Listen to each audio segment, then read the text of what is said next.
ഈശോമിശിഹായ്ക്ക് സ്തുതിയായിരിക്കട്ടെ.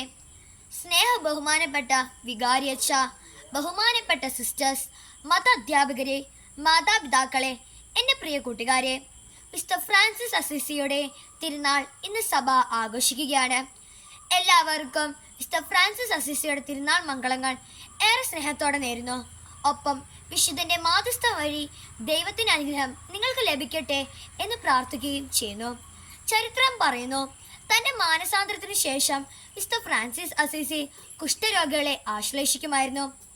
ഒരിക്കൽ Francis Assisi ഒരു കുഷ്ഠരോഗിയെ ആശ്ലേഷിക്കുമ്പോൾ അവൻ ഉച്ചത്തിൽ ഇപ്രകാരം വിളിച്ചു പറഞ്ഞു, യു സ്മെൽ ക്രൈസ്റ്റ്, നിനക്ക് ക്രിസ്തുവിൻ്റെ ഗന്ധമാണ്. സുഹൃത്തെ, മിസ്റ്റർ ഫ്രാൻസിസ് അസിസി നമ്മോട് പറയുന്നത് മറ്റൊന്നുമല്ല, ക്രിസ്തുവിൻ്റെ ഗന്ധം നിന്നിൽ ഉണ്ടാകണം. പക്ഷേ പലപ്പോഴും നമ്മുടെ ഗന്ധം മറ്റുള്ളവർ അറിയാതിരിക്കാൻ പെർഫ്യൂം അടിച്ചു നടക്കുന്നവരല്ലേ നമ്മൾ. നിന്റെ കുടുംബത്തിൽ, നിന്റെ സമൂഹത്തിൽ, നീ അയക്കുന്ന സ്ഥലങ്ങളിൽ നിന്റെ സാന്നിധ്യം മറ്റുള്ളവരെ എപ്രകാരമാണ് ബാധിക്കുന്നത്? മിസ്റ്റർ ഫ്രാൻസിസ് അസീസിന്റെ ജീവിതത്തിലെ ഏറ്റവും വലിയ വഴിത്തിരിവായിരുന്നു സാൻ ഡാമിയാനോ ദേവാലയത്തിൽ വെച്ച് അദ്ദേഹത്തിന് ലഭിച്ച ദൈവത്തിന് സ്വരം. ഫ്രാൻസിസ്, തകർന്നു കിടക്കുന്ന ദേവാലയം നീ പുതുക്കി പണിയണം എന്നത്. ഫ്രാൻസിസ് സ്വന്തം കരം കൊണ്ട് ദേവാലയം പുതുക്കി പണിയാൻ ആരംഭിച്ചു.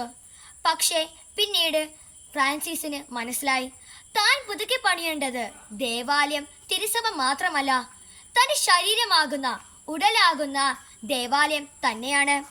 കാരണം നിന്റെ ശരീരം പരിശുദ്ധാത്മാവിൻ്റെ ആലയമാണ്. ദൈവമേ, എൻ്റെ ശരീരത്തിലെ പള്ളിപണി ഞാൻ എന്നു തുടങ്ങും? സുഹൃത്തെ, നിന്റെ ശരീരത്തിലെ പള്ളിപ്പണി തുടങ്ങാൻ ഇനിയും വൈകരുത്. എല്ലാവർക്കും മിസ്റ്റർ ഫ്രാൻസിസ് അസീസിയുടെ നാമധാരികൾക്കും നമ്മുടെ ഇടവകയിൽ സേവനം ചെയ്യുന്ന അസീസി സിസ്റ്റേഴ്സിനും മിസ്റ്റർ ഫ്രാൻസിസ് അസീസിയുടെ തിരുനാൾ ഒരിക്കൽ കൂടി നേർന്നുകൊണ്ട് ഞാൻ എൻ്റെ വാക്കുകൾ നിർത്തട്ടെ. ജയ് ക്രൈസ്റ്റ്, ജയ് മിഷലീഖ്.